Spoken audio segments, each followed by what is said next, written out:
Good morning dear students, welcome to Safalta career institute. दोस्तों, काफ़ी दिनों से कुछ कारणवश हम लोगों की वीडियो अपलोड नहीं हो पा रही थी। हमारे सहयोगी मनोज सर वही पटना, इनकी वीडियो अपलोड हो रही हैं। अब धीरे धीरे पूरी स्टाफ के वीडियोस आपको मिलने लगेंगे। आज चलिए हम एक नए सब्जेक्ट की स्टार्टिंग करते हैं, इंडियन कॉन्स्टिट्यूशन के बारे में। तो आपने देखा होगा फिलहाल कुछ वीडियोज अपलोड थी, लेकिन अब सुपर टेट वगैरह या ऑल इंडिया कॉम्पिटिटिव एग्जाम्स के अकॉर्डिंग सभी वीडियो को अपलोड किया जाएगा। आप स्टेप बाय स्टेप देखते रहे वीडियो को। नेक्स्ट स्टार्ट करते हैं इंडियन कॉन्स्टिट्यूशन के बारे में। आप लोगों ने पढ़ा होगा भारतीय संविधान के बारे में।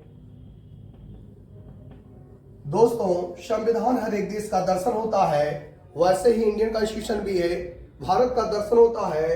तो संविधान के पढ़ने से पहले आपको मालूम है डिफिनेशन जानना जरूरी है।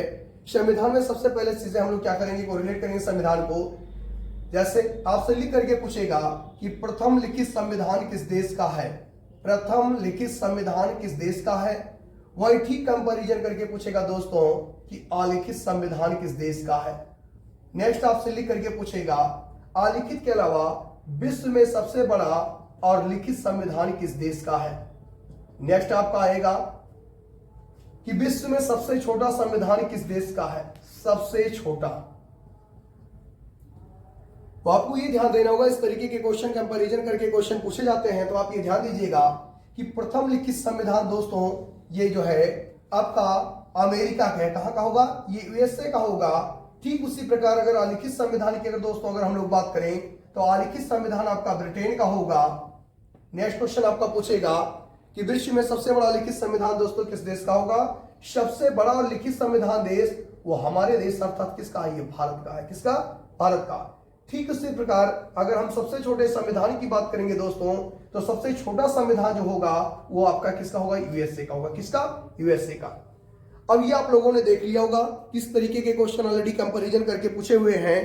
तो इनमें आपको ये ध्यान देना है कि अगर प्रथम लिखित संविधान की बात करेंगे अमेरिका का होगा, ठीक उसी प्रकार इन दोनों को कंपैरिजन करके क्वेश्चन को पूछता है।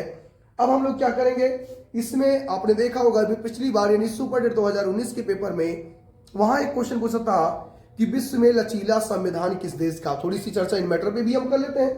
तो आपने देखा कि यहाँ ब्रिटेन लिखा हुआ, सब ब्रिटेन की अगर हम लोग बात करें तो ब्रिटेन एक ऐसा देश है जिसका संविधान अलिखित है। बट आपसे लिख करके पूछेगा कि लचीला किस देश का है, तो लचीला भी संविधान देश किसका है, ब्रिटेन। सुपर टेट 2019 के पेपर में दोस्तों ये क्वेश्चन आया हुआ था। ठीक उसी प्रकार अगर लिख करके पूछा जाए कि भारत के संविधान की क्या विशेषता है। एक तो Indian constitution already quasi federal है, और क्वाजी फेडरल होने के साथ साथ आपको मालूम है कि नव्य और अनव्य दोनों का अनोखा मिश्रण है। ठीक उसी प्रकार भारत का जो संविधान है वो लचीला और कठोर दोनों का मिश्रण है। लचीला और कठोर दोनों का मिश्रण है।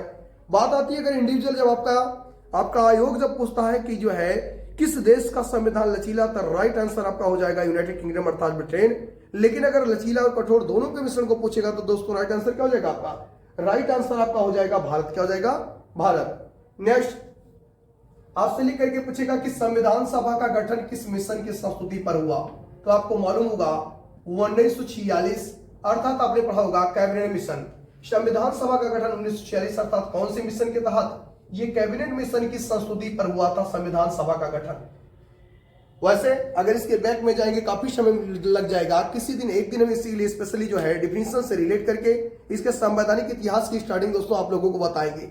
नेक्स्ट आपका है अगर आपसे लेकर के पूछेगा कि संविधान सभा की प्रथम बैठक, संविधान सभा की दोस्तों प्रथम बैठक लिख करके पूछेगा। ठीक उसी प्रकार आपसे पूछेगा द्वितीय बैठक। नेक्स्ट आपका हो जाएगा कि अंतिम बैठक। यहां से भी क्वेश्चन आप लोगों ने देखे होंगे कि यहां से क्वेश्चन आए। संविधान सभा की जो प्रथम बैठक हुई दोस्तों आपको मालूम होना चाहिए, ये जो बैठक हुई 9 दिसंबर 1946 को, 9 दिसंबर 1946 को। अब आपको ये ध्यान देना कि संविधान सभा की जो प्रथम बैठक 9 दिसंबर 1946 को हुई, इसकी अध्यक्षता किसने की। तो अध्यक्षता की बात करेंगे तो आप लोगों ने नाम सुना होगा डॉक्टर सच्चिदानंद सिन्हा। दोस्तों क्या हो जाएंगे, डॉक्टर सच्चिदानंद सिन्हा जी हैं, इन्होंने इसकी अध्यक्षता की। और संविधान सभा के आपसे लिख करके पूछेगा प्रथम अध्यक्ष कौन बने। तो दोस्तों प्रथम की बात करेंगे डॉक्टर सच्चिदानंद सिन्हा। ये सुपर टेट 2019 के पेपर में दोस्तों क्वेश्चन ये आए थे। काफी लोग कंफ्यूजन के चक्कर में इस क्वेश्चन को गलत किए, ये नहीं स्पष्ट कर पाए कि हम डॉक्टर राजेंद्र प्रसाद को चुने या सच्चिदानंद सिन्हा को। तो आपको ये ध्यान देना चाहिए कि प्रथम बैठक की अध्यक्षता अगर डॉक्टर सच्चिदानंद सिन्हा ने की तो सच्चिदानंद सिन्हा ही इसके कौन बनेंगे, प्रथम अध्यक्ष। अर्थात एक कोरिलेशन में आपने देखा कि इनको अस्थायी अध्यक्ष भी संविधान सभा का माना जाता है। कौन सा अध्यक्ष, अस्थायी।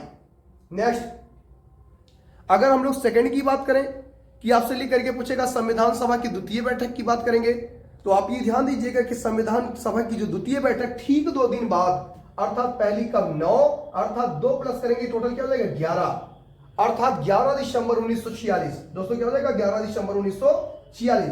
द्वितीय बैठक का मतलब ठीक 2 दिन बाद जो नेक्स्ट बैठक आयोजित हुई आपकी, उसकी अध्यक्षता किसने की, तो इस बार आप देखेंगे आपने नाम सुना होगा राजेंद्र प्रसाद जी का। तो द्वितीय बैठक की अध्यक्षता किसने की, राजेंद्र प्रसाद ने।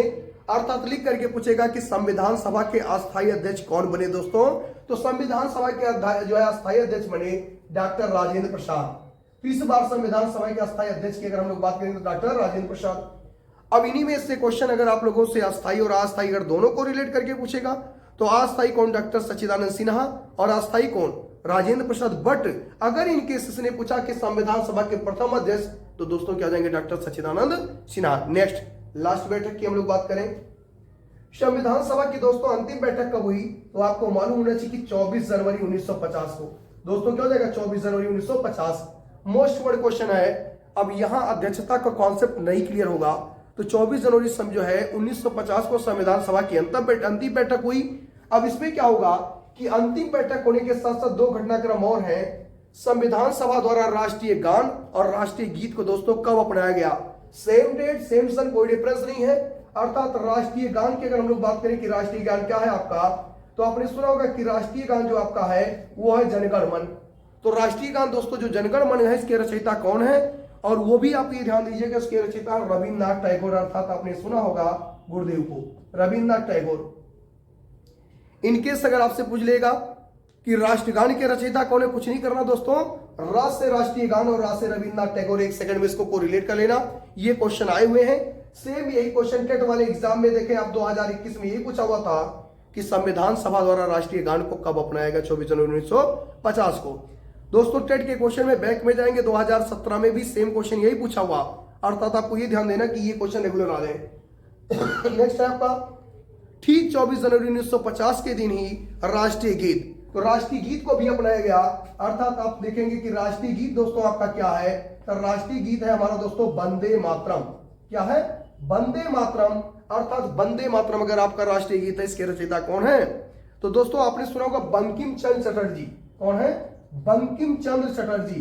तो अर्थात ये भी जुड़ जाएगा बासे वंदे बासे बंकिम। एक सेकंड के अंदर ये क्वेश्चन क्लियर जाएगा कि जो है वंदे मातरम की रचना किसने की, बंकिम चंद्र चटर्जी ने। और दोस्तों ये लिया कहां से गया, इसको आप कमेंट बॉक्स में जरूर बताएंगे कि ये जो है आपका वंदे मातरम कहां से लिया गया। थैंक यू दोस्तों, आज के लिए इतना ही, और चैनल को सब्सक्राइब करें और दोस्तों को शेयर करें। Thank you.